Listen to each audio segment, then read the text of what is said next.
guys, welcome back to my YouTube series, Making a Difference One Experiment at a Time. My name is Claire and I'm back to help you guys have some fun with science. And today we have a lesson on surface tension. So you might be wondering what surface tension is, so let's talk a little bit about that before we get started with our experiment. So surface tension is basically the attraction between molecules of a liquid that allow a sort of film or sheet to form on the top layer of the liquid. So water is a perfect example of a liquid that has strong surface tension. The molecules in water are strongly attracted to one another, and so they bind together and form a sort of surface or like a film on top, and it holds the liquid together. So today in our experiment, we're going to be using 3 different liquids and testing the surface tension strength on each of them. So we're going to be talking about dish soap, oil, and water. And your job is to decide which one has the strongest surface tension. So before we start, talk to your mommy, your daddy, your big brother or sister, and make a prediction on which one will have the strongest surface tension. Alright, now let's talk about materials. Alright guys, so we have a pretty simple list of materials today for our experiment. So first, you're going to need 3 pennies. You're going to need 3 cups, one for water, one for soapy water, and one for the oil. Then you're going to need water, oil, and soap. And then lastly, you're going to need a pipette, which is going to allow you to put the different drops of the different liquids onto the pennies. And then don't forget a pen or a pencil and a pad for recording the number of drops so that you know which one has the strongest surface tension at the end. Alright, let's get going. Okay, so I recommend putting your pennies before you start on a paper towel because the liquids are going to be running off the pennies a little bit and it will just make cleanup a little easier. So we're going to set up our pennies on a paper towel. Then we have our 3 cups. One is for water, cup 2 is for the soapy water, and cup 3 is for the oil. Okay, so we're going to start on our first liquid, which is water. So let's get going. Okay, so what you guys are going to do is you're going to take your pipette that you have and you're going to just put it in your water and squeeze the top. That will help the water get into your pipette.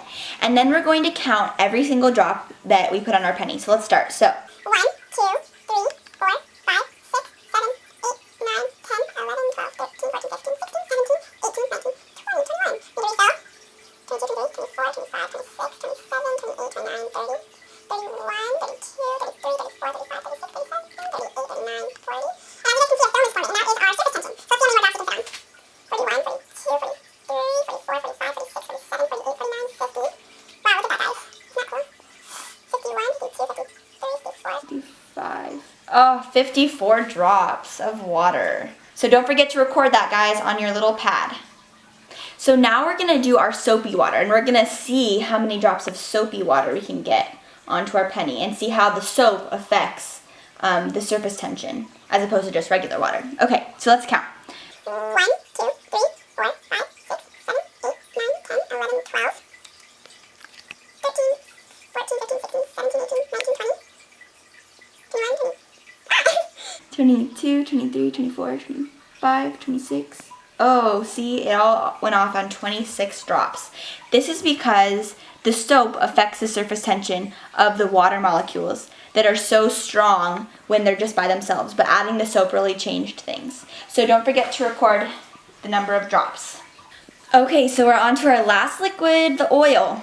So before you use your little dropper for the oil, just make sure you clean it out by rinsing it in the regular water cup. So I just did a couple little squirts and just made sure that I got all the soapy water out of it. So now we're onto the oil. So go ahead, get some oil in your dropper, and then let's see how many drops you can fit. Okay. 1, 2, 3, 4, 5, 6, 7, 8, 9, 10, 11, 12, 13, 14, 15, 16, 17, 18, 19, 20. 21. Oh, it all started falling off. So the oil only lasted for 21 drops. Don't forget to record it so you can compare with your other 2 liquids. Alright guys, good job. So we finished adding all the drops and seeing which liquid we were able to put the most drops on our pennies. So my numbers are 54 drops of water, 26 drops of soapy water, and 21 drops of vegetable oil. And your numbers probably won't be exactly like mine, but they'll probably be very similar, showing that water had the most, then soapy water, and then oil. And that's because these different molecules have different affinities and attractions to one another. So for water, the molecules of water are very attracted to each other because water molecules are polar. And that means the hydrogen of one water molecule is attracted to the oxygen of the other. And so that holds them together and allows a surface to form and makes it have a really strong surface tension. And that's why we were able to get so many drops of water onto the penny.